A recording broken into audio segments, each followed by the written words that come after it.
आप देख रहे हैं एनपी लाइव। आज स्वामी सहजानंद सरस्वती जी का जो जन्म दिवस है, आज ही के दिन 24 फरवरी 1889 में उनका जन्म गाजीपुर में हुआ था।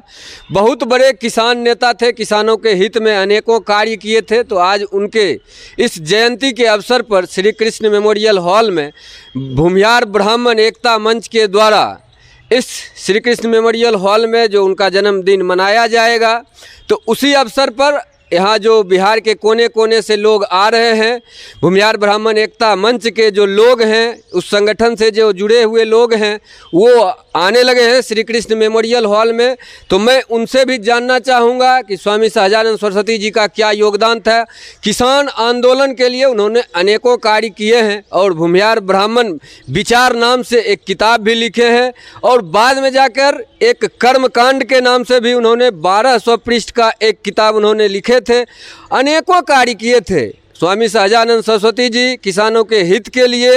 एक समय था जब वो गांधी जी से भी मनमुटाव कर गए थे। जब 1934 में भूकंप आया था तो उस टाइम मुंगेर जिला संयुक्त रूप से था, अब तो डिवाइड हो चुका है, अलग अलग जिलों में बट चुका है।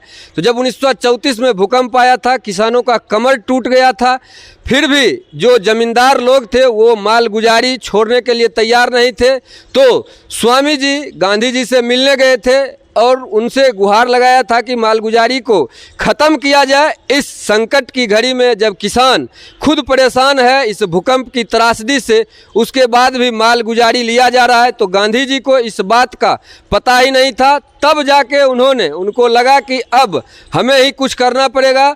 तब उन्होंने किसान महासभा की स्थापना की और बिहार के अनेकों जिलों में जाकर किसान को जागरूक किया।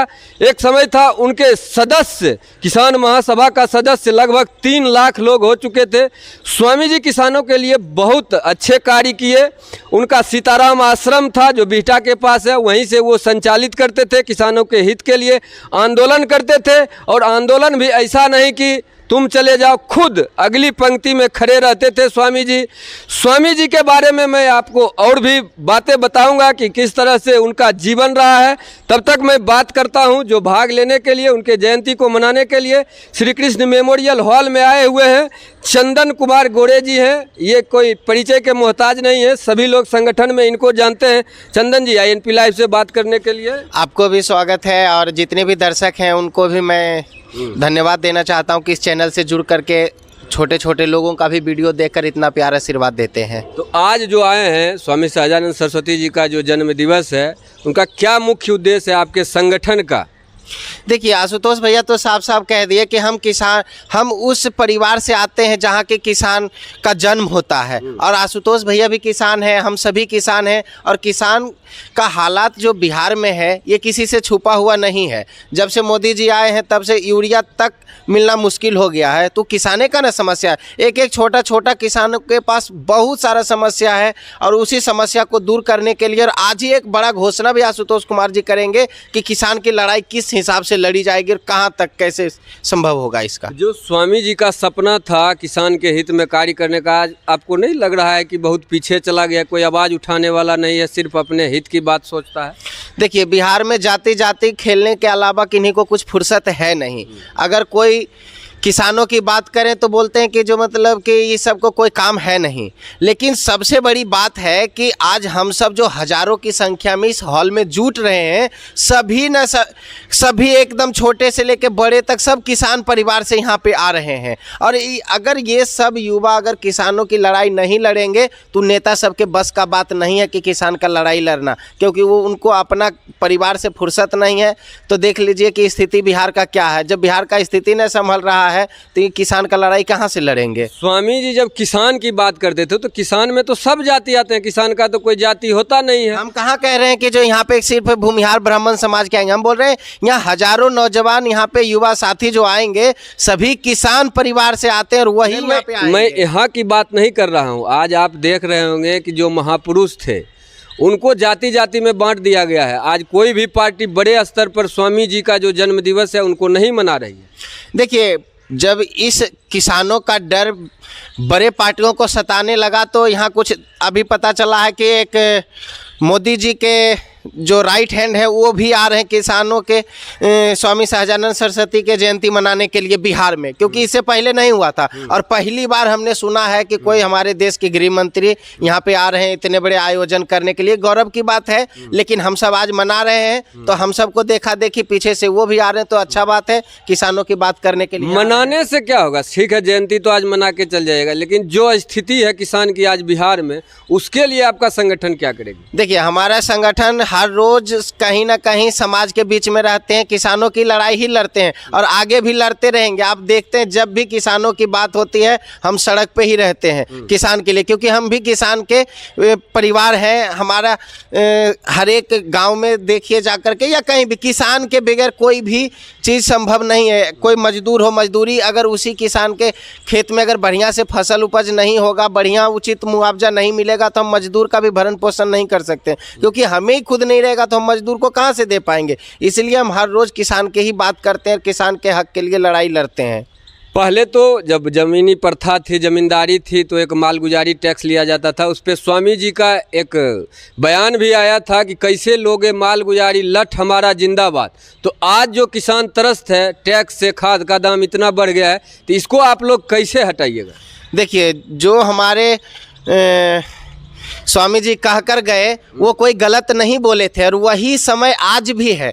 आप किसानों के लिए कहीं चले जाइए ब्लॉक में, कहीं चले जाइए रजिस्ट्री ऑफिस में, या कहीं भी आप चले जाइए ना, किसान को लूटने के सिवाय कोई दूसरा काम नहीं होता। आप एक रसीद कटवाने के लिए जाइएगा तो ब्लॉक में दुनिया भर का सीओ साहब जो होते हैं उनको कमीशन देना पड़ता है, उनके कर्मचारी को कमीशन देना पड़ता है। यही तो हम पूछ रहे हैं कि इसके लिए आप लोग क्या किए? संगठन तो बहुत दिन से है आप लोगों का, इसके लिए क्या किए आप लोग आज तक? तो आज तक जितना संभव हो पाया किसान के लिए किए। आज संगठित होकर बोले ना कि आज आशुतोष भैया ऐलान करेंगे कि किसानों के लिए हम क्या करेंगे, क्योंकि हमारे देख करके कोई बड़े पार्टी हो या छोटे पार्टी आकर के किसानों की बात करने लग गए। जब देखे कि आशुतोष कुमार मैदान में आ गए हैं किसान स्वामी सहजानंद सरस्वती के जयंती मनाने के लिए, तब हमारे अमित शाह जी भी आ रहे हैं बिहार जयंती मनाने के लिए। तो हम बोलते रहे कि किसान भ्रष्टाचार भगाने के लिए आशुतोष भैया एक आज बड़ा घोषणा करेंगे और थोड़ा इंतजार कर लीजिए। और जो बोल रहे थे स्वामी जी की लठ की बात,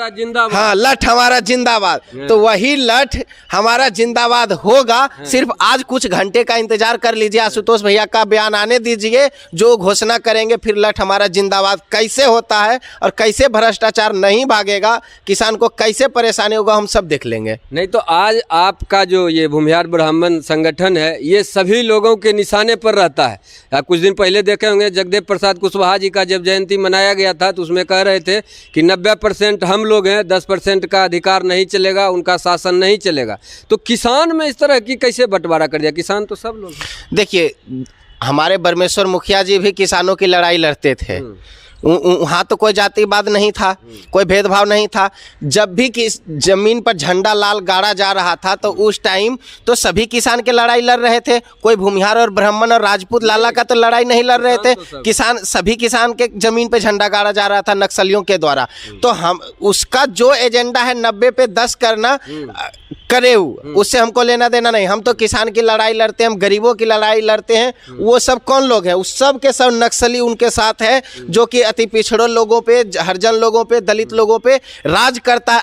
आज भी जीतन राम मांझी कह रहे हैं ना कि जब तक कोई पिछड़ा का बेटा मुख्यमंत्री नहीं बनेगा तब तक वो पिछड़ा का कल्याण नहीं होगा। तो वो तो साफ साफ है कि पिछड़ों का शोषण उसने किया है और 90 का गीत गा करके 10 में हमको बदनाम करता है। आज भी वही 90% का शोषण वही लोग कर रहा है। बताइए, 35-40 साल से उसका सरकार है, क्या हम सरकार में है? संविधान से चल रहा है, फिर भी आप उतना दिन से सरकार में है। 10% वाला का जब कोई औकादे नहीं है तो सरकार में रहेगा का? 10% वाला शोषण करेगा तुमरा का है? तो इसलिए वही सब मिल करके 90% में जो गिनाते हैं, और जैसे हरिजन लोग हो गया, मांझी लोग हो गया, पासवान लोग हो गया, दलित लोग, जो भी उसमें पिछड़े लोग आते हैं, उन सब का शोषण वही सब मिल करके किया है। सत्ता में वो है और शोषण हम कर लेंगे। वही सब शोषण किया है। और आज- उसको जब बचने का कोई उपाय न है तो सिर्फ मेरे ऊपर आरोप लगाता कि 10% वाला शोषण किया है। आज श्री कृष्ण मेमोरियल हॉल को एकदम भर देना है, पीला पीला गमछी एकदम कहा तो रहे कि ऊपर अगर नीला है तो नीचे पीला रहेगा। ऊपर नीला है तो पटना के गांधी मैदान देखे ना, बापू सभागार देखे ना, अब यहाँ पर देख लीजिएगा। कौन कौन लोग आ रहे हैं? देखिए, समाज के जो भी स्टार लोग हैं, सिंगर लोग हैं, वो भी आ रहे हैं युवाओं को प्रोत्साहित करने के लिए। क्योंकि देखिए, जब तक हमारे समाज के जो बुद्धिजीवी लोग होंगे, हम तो युवा हैं, अगर हमको कह देंगे कि वहाँ पे लठ बजा करके भ्रष्टाचार भगाना है तो कल अगर ने भगा दिया वहाँ से तो फिर कहिएगा आप। लेकिन क्या होता है कि गाइडलाइंस बहुत ज़रूरी होता है, और समाज के कई वैसे हमारे पार्टी के पदाधिकारी हैं या कई समाज के वैसे लोग हैं जो कि आ रहे हैं, और उनका दिशा निर्देश जैसा भी होगा और आशुतोष कुमार जी का जैसा आदेश होगा हम वैसा काम करेंगे। भ्रष्टाचार तो 1 मिनट में भाग जाएगा, सिर्फ आशुतोष कुमार जी का आदेश हो कि किस हिसाब से हमको काम करना है। तो आप ही के कास्ट के कुछ लोग तो विरोध कर रहे हैं। कल ही आप देखे होंगे कि इस कार्यक्रम को कमजोर करने के लिए लगातार प्रयास किया जा रहा है। देखिए, वो सब किसी पार्टी के बंधुआ मजदूर हो गए हैं, तो इसलिए तो उनका काम है कि हमको कमज़ोर करना। और उनको ये पता नहीं है कि 7 नवंबर जब हम गांधी मैदान में प्रोग्राम किए, उसके बाद भूमिहार ब्राह्मण समाज के नेता का रुतबा कितना बढ़ा। अभी जब परशुराम जयंती मनाए तो उसके बाद सुशील मोदी, जो कि हम जब से मतलब कि हम होश संभाले हैं, सुशील मोदी के मुंह पे कभी भूमिहार शब्द सुने ही नहीं थे। लेकिन जब से परशुराम जयंती मनाए आशुतोष कुमार जी, सुशील मोदी जी ट्वीट पर गिना रहे थे कि देखिए, इतना बाभन के मंत्री बनाए, इतना पंडित जी को बनाए, इतना विधायक बनाए, ये क्यों आपको गिनाना पड़ गया। आज देख लीजिए, मीडिया में कोई भूमिहार नाम लेना पसंद नहीं करता था। जब अंजना ओम कश्यप को आशुतोष कुमार जी एक बार फोन किए थे कि हमारे समाज के युवाओं को पीटा जा रहा पटना में, आप बोलते क्यों नहीं है, क्योंकि आपके ऊपर तो आरोप लगाया जाता है कि आप सवर्णों की बात करते हैं, लेकिन आप यहाँ चुप हैं और हमारे समाज के युवा पिटा रहा है। तो बोले कि जो ठीक है, आप भी राजनीति में आइए या आप भी बड़ा फंड लेकर आइए तो हम आपको भी दिखाएंगे, क्योंकि बगैर पैसे का हम कुछ यहाँ नहीं दिखाते हैं। लेकिन चलिए ठीक है, समाज का एकजुटता दिखा, शक्ति दिखा, तो आज मजबूर है सब कोई आशुतोष कुमार के नाम पे पूरा भूमिहार, पूरा मीडिया कहीं भी चले जाइए, छोटे से लेकर बड़े चैनल तक, भूमिहार के अलावा सुबह शाम जो जपनी धरा है ना, जो 108 बार का कोई नमो मंत्र होता है, उस तरह से भूमिहार नहीं जपते हैं कोई मीडिया चैनल वाले, तो उनका चैनल का टीआरपी नहीं बढ़ता है, उनका कोई व्यू नहीं जाता। इसलिए सबसे बड़ा है कि भूमिहार का बात करना। कोई भी आज 10% का बात जीतन राम मांझी कर रहे हैं कि उनका जो आरक्षण मिला है वो जायज़ है। बहुत सारे नेता कह रहे हैं नहीं ये गलत है। बताए ना कौन गलत है, आकर के सामने कहे, उसका औकात है कहने का? नहीं कहने, क्योंकि हम सब युवा एकजुट हैं और एकजुटता के कारण ही हमें इतना हमारे समाज के नेता को वैल्यू मिल रहा है। और लतखोर नेता है जो हमारा ये सब प्रोग्राम का विरोध करता है, कोई बढ़िया नेता नहीं होगा, वो लतखोर होगा जिसका कोई वजूद नहीं होगा कि किसी तरह से आशुतोष कुमार को गरियाएंगे, इसका सभा का विरोध करेंगे तो हमको कहीं नेता अगला पंक्ति में खड़ा करेगा। चंदन जी, आप जहाँ खड़े हैं श्री कृष्ण मेमोरियल हॉल के कैंपस में, कुछ ही दिन पहले, 3-4 दिन पहले सीपीआई के द्वारा यहाँ पे महाधिवेशन का वो आयोजन किया गया था। उसमें कह रहा था ईडब्ल्यूएस को हटा देना चाहिए। वो तो कह रहा है कि जो कि फांसी भी हटा देना चाहिए इस देश में। वो बहन जो संविधान को मानने वाला लोग है, वो कहता है कि हम संविधान से चलते हैं, हम पिछड़ों के मसीहा, हम दलितों की बात करते हैं। वो जो अजमल कसाब हो चाहे अफजल को जो फांसी पड़ा, वो बोलता है फांसीवाद हटा दो। अगर फांसीवाद हटेगा तो एक आतंकवादी आकर 100 दलित को, 100 यहाँ सभी गरीब लोगों को मारेगा, तो उसको कैसे? वैसे लोग आतंकवादी को सीधा गोली मार देना चाहिए। अगर नहीं वो सबसे बनता है तो हम सबको आदेश दे देना चाहिए। देखिए, हम उसको 1 मिनट में बता देते हैं कि कैसे वो सब यहाँ आता। ईडब्ल्यूएस को उस कार्यक्रम में मुख्यमंत्री भी जी आए थे और उप मुख्यमंत्री जी भी कह तो रहे हैं कि उस सब के एजेंडा से वो काम चलता है। उस जब तक ईडब्ल्यूएस के जितने भी वर्ग के जो लोग उसमें आते हैं, उस सबको गरियाएंगे नहीं तो उसका राजनीति चलेगा कैसे? हिजड़ा तो उस सवर्ण समाज का नेता है जो कि ऐसे सुन करके पार्टी में रहते हैं और कुछ बोलते नहीं है। वो बोल दे कि जो कि हमारा समाज को आप गाली नहीं दे सकते, तो हमको कोई गाली दे देगा? इतना कोई माई का लाल दूध पिया है जो सवर्ण को कोई गाली दे देगा? उसका काल छोड़ा देंगे यहाँ पर पकड़ करके। लेकिन बात तो करता है A to Z की, लेकिन फिर ईडब्ल्यूएस हटाने की बात क्यों की गई इसी महाधिवेशन में? कह तो रहे हैं कि सिखाया जाता है कि हम नहीं बोलेंगे तुम बोलो। सिखाया जाता है कि EWS वाले को गाली दो, उसको ये पता नहीं है कि वहाँ पे सवर्ण का भी नेता हिजड़ा बन के बैठा रहता है। ये दुख सबसे बड़ा हम कमजोर वहाँ पर जाते हैं जब मेरा भी नेता उस लाइन में खड़ा होकर बैठा रहता है और उसका कार्यकर्ता हमको गाली देता है। सबसे बड़ा दुख का बात ही है। अगर जिस दिन हमारा सवर्ण समाज का नेता बोलना चालू कर देगा ना, किसी माई के लाल में उतना हिम्मत नहीं कि हमको सवर्ण को कोई गाली दे देगा, उसको पटना से इतना खदेड़ेंगे ना किसी गांव घर में नजर नहीं आएगा, बाहर नहीं निकलेगा। उस क्यों डरता है बड़मरसी समाज के नेता? उनका टिकट कट जाएगा, लेकिन उनको ये पता नहीं कि हम एकजुट हैं। आपका टिकट नहीं कटेगा, आप भी बोलिए, आप भी समाज की बात कीजिए। सब कोई समाज की बात कर रहे हैं, आपको करने में क्या दिक्कत जाता है? आप भी कीजिए ना। हम एकजुट है ना, हम एकजुट है तो आपका टिकट नहीं कटेगा, हम भरोसा दिलाते हैं। लेकिन वो अपने आप मौका बन जाते हैं तो हम क्या करें? हम तो एकजुटता हो, अगर हम एकजुट नहीं होते तो आज विजय सिन्हा जी विपक्ष का नेता नहीं बनते, विजय सिन्हा जी स्पीकर नहीं बनते, ललन सिंह जी राष्ट्रीय अध्यक्ष नहीं बनते। आज कांग्रेस का विपक्षी दल का नेता देख लीजिए, सब कहाँ है? सब के सब फॉरवर्ड है। कांग्रेस में देख लीजिए अखिलेश सिंह को क्यों इतना सम्मान मिला? क्योंकि हमारा समाज नाराज हो गया है, हम नाराज हो गए। बूढ़ा धोती कुर्ता पहनने वाला कोई नेता नाराज नहीं हुआ, लेकिन हम युवा नाराज हो गए। हमको अपना अधिकार चाहिए, हम अपने तकलीफ को हम समझते हैं, इसलिए हम एकजुट हैं तो उनका इज्जत रुतबा बढ़ता है। और हम ही को वैल्यू नहीं देंगे और हमारा सभा को जो विरोध करेंगे ना, सड़क पर चलना मुश्किल कर देंगे। आशुतोष कुमार जी कहते हैं कि जब मिलेगा चूड़ा दही तब होगा बिहार सही, लेकिन उसी यदुवंशी सेना के अध्यक्ष हैं उनके बड़े भाई तेज प्रताप यादव जी, और उनका जो एक रेणु यादव है वो आपके समाज को खुलेआम गाड़ी देता है। क्या वो बहनचोद रेणुआ का बात करते हैं? वो मादरचोद एक नंबर नाजायज का औलाद है। अगर उस सही माई का लाल दूध पिया है तो बीच चौराहा पर आए। हम कहते हैं कि तुम जगह तुम तय करो, डेट हम तय करते हैं, और आए सामना सामनी मैदान में तुमको बता देंगे कि सवर्णों को गाली देने का मतलब क्या होता है। वो बोल रहा था कुछ दिन पहले कि जो मतलब कि भूमिहार ब्राह्मण लाला राजपूत का बेटी हमसे शादी करेगा। अरे तुम जातिवाद खत्म करना चाहते हो? जाति तो एक सिस्टम होता है समाज चलाने का। अगर होमगार्ड कह दे कि हमको एसपी वाला रुतबा चाहिए तो उसको एसपी वाला रुतबा मिल जाएगा कि होमगार्ड है वो होमगार्ड की तरह रहेगा। वो यदुवंशी सेना कहता है जातिवाद खत्म करें, हम करना चाहते हैं, ठीक है, लेकिन तुम अपना बेटी का शादी एक चमार से करके दिखाओ तो। रेणु यादव, तुम मेरे में इतना हिम्मत है, अगर तुम जातिवाद खत्म करना चाहते हो तो एक चमार से अपना बहन का शादी करके दिखाओ और फिर आके हमसे बात करना, तो हम जानेंगे तुम जातिवाद खत्म करना पसंद करते हो। सिर्फ बोलने से नहीं होता है, और गाली देना बंद करो, नहीं जिस दिन नजर आ गया ना बहनचोद, पूरे पटना में तुम कहीं नजर नहीं आएगा। आपको भी टारगेट किया जा रहा है। अरे हमको क्या टारगेट करेगा? हम तो बहनचोद के नक्सली को खत्म करने का क्षमता रखते हैं। देखे थे कि कहा उसका क्या हाल हुआ था सीपीआई वाला का, भागना पड़ा 10 मिनट में लखीसराय से। कन्हैया कुमार पे जो आप चप्पल फेंक दिए थे, चप्पल क्या, वहाँ तो कुछ और चला था, लेकिन चलिए ठीक है, जो आप जानते हैं वही ठीक है। लेकिन कह तो रहे हैं कि जब उस सीपीआई वाला आतंकवादी लोग हमारे सामने नहीं टिकता थी, रेणुआ भेनुआ क्या टिकेगा? ये 1 मिनट नहीं टिकेगा। ये बहन चोदे को कमरा में बंद हो करके और सिर्फ भूमिहार ब्राह्मण लाला राजपूत करते रहता है। वो आपका चैलेंज स्वीकार करेगा? अरे चैलेंज वो स्वीकार करे, वो जगह सेलेक्ट करे, डेट हम बता देंगे कि हम किस दिन आते हैं, नहीं तो वही सब कुछ तय करे, हम वहाँ पहुँचते हैं। 1 मिनट नहीं टिकेगा। वो बोलता लाठी लेके उतरेंगे, ओकरे बाबू लाठी पिले के तेल जादे हैं। गुआर सब दिना गुआरे रहते हैं, वही ले कि कहा बाभन से लड़ैले हैं। गुआर है, ओकरा बुद्धि घुटना में रहता है। गुआर का बुद्धि घुटना में रहता है, बढ़िया से पता कीजिएगा, क्योंकि सब गुआर गुआरे नहीं रहता है, उसमें भी पढ़ल लिखल है, सबको है, उसमें भी शिक्षित है। कभी देखे शिक्षित लोग को कभी गाली देते हुए भूमिहार लोग को, ब्राह्मण लोग को? जाइए तो सबसे ज्यादा वो सब ब्राह्मण समाज को पूजनीय मानते हैं एकदम।